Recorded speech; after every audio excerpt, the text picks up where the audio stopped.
it's probably not surprising to anybody that's been remotely following my story that up until very, very recently, my old story, I was a girl that had a lot of abandonment issues, right? A lot of daddy issues. Not surprising. I mean, that's kind of textbook, right? When you come from a family of divorce. And,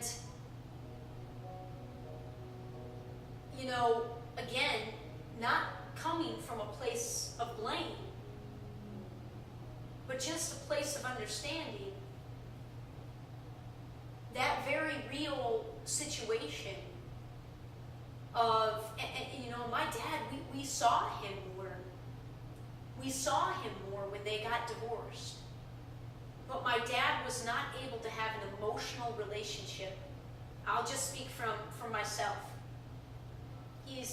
I've not been able to have an emotional relationship with my dad pretty much since middle school. I mean, the last 7th, 8th grade is the last time that we were able to really relate. And I know it had to be hard for my parents to raise me in this one sense.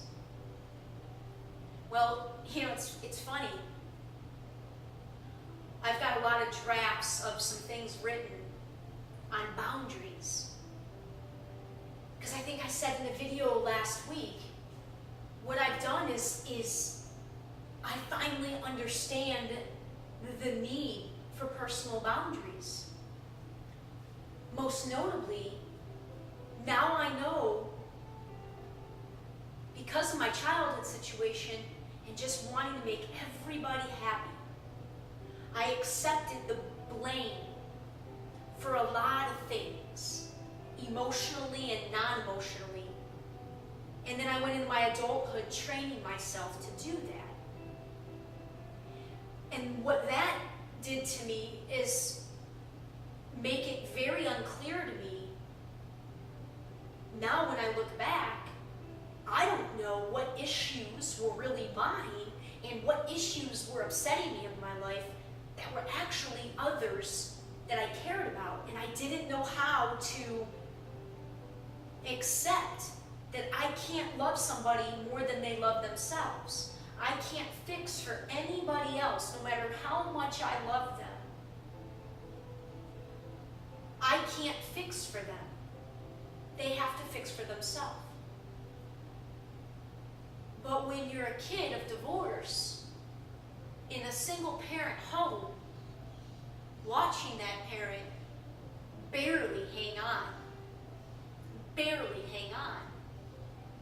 you don't know anything else but to try to fix it.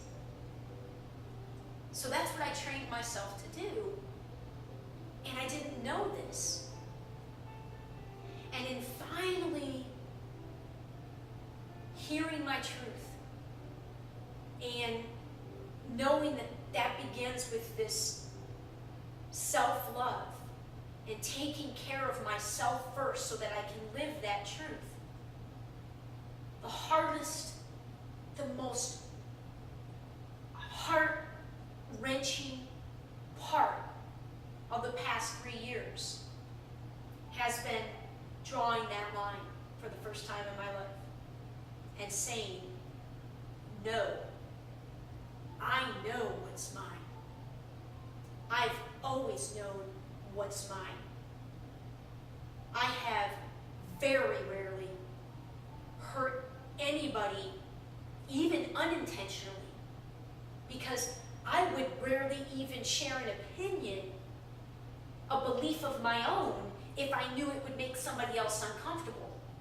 I would very rarely let anybody know how what they said or how they treated me if it hurt me, because if I shared with them how they hurt me, I was afraid they would leave and not be close to me anymore. So I know what's mine now. And I draw the line and anything that's being thrown at me that is trying to say you're in the wrong, or you don't have a right to feel that way, or you don't have a right to tell me that, or whatever, it's bouncing off now. It's bouncing off and back at the people directing it at me. And a lot of this is going on, I mean, some of it literally, but a lot of it, it's energetically. And so I've had all this new massive understanding of boundaries and why I need to have it, especially because I'm new in this place of taking care of me.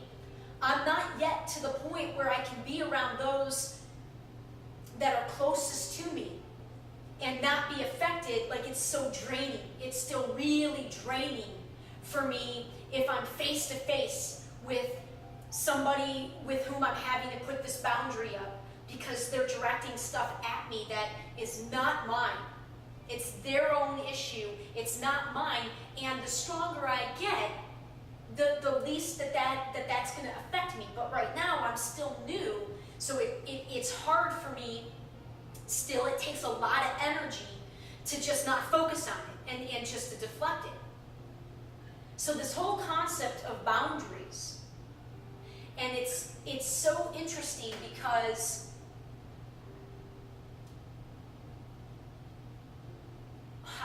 where did I, boundaries.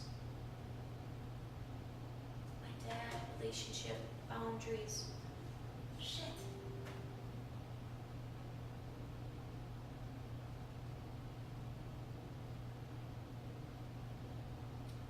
Taking boundaries back.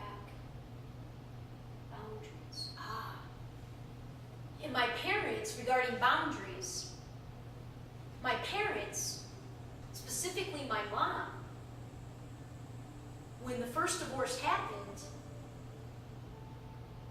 I was acting like a teenager at 9 years old. I mean, with the level of responsibility I literally had in the house in helping her, but emotionally and energetically, what my mom was needing me for and using me for was very much putting me as a young adult while I was still a kid.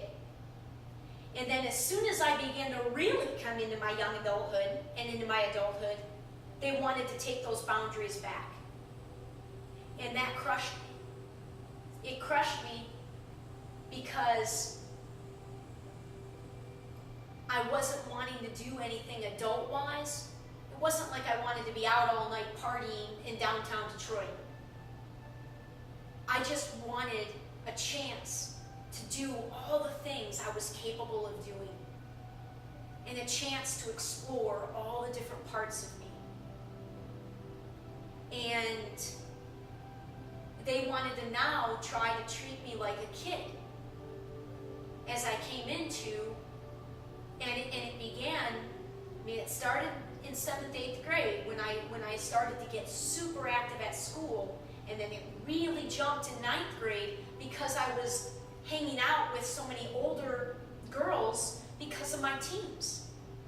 I was essentially on varsity basketball and varsity soccer as a freshman.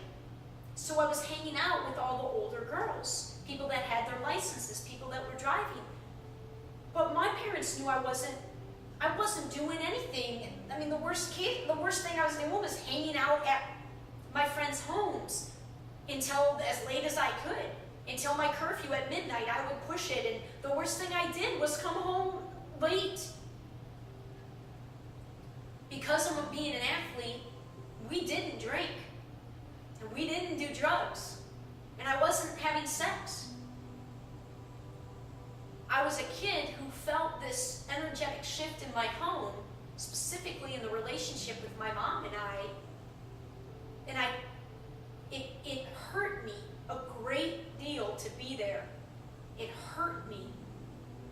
It hurt me. It hurt me because I knew why my mom felt the way that she did, why she was envious and jealous and exhausted and didn't want to have to run me around, or she just wanted kid back who was helping and not requiring anything more of her. And I understood it, but because my mom my mom is a black and white person. Black and white. I'm the mom, you're the kid. That's it. I'm the mom, you're the kid. I tried to have conversations with her early in my 20s when I would come home from college, and still, we're not friends. I'm the mom, you're the kid. And that continued, really, it didn't begin to shift until she was going through her second divorce with my dad, and I was going through my own divorce. And that's when my mom started to share with me. She's like, it's like you're a little Buddha, she said to me once. And I tried to say, I've been like this my whole life. You never let me in that way. Her belief was, I'm the mom, you're the kid. We're not friends. And she didn't begin to allow herself to really have a relationship with me until my mid-20s. And it ultimately came back to boundaries. That is what really, really destroyed our relationship when I was in high school. It's because it was okay when I was having all these adult responsibilities and acting like an adult when it was helping her and not requiring more of her. But as soon as it was me coming into my own adulthood, she didn't know how to handle it. And I can't blame her again. I don't know how she did what she did. I don't know how she did what she did. I really don't. Being a teacher whose work never ends and coming home to 3 kids and then having to drive me around, I understood it. But I was capable of communicating that with my mom.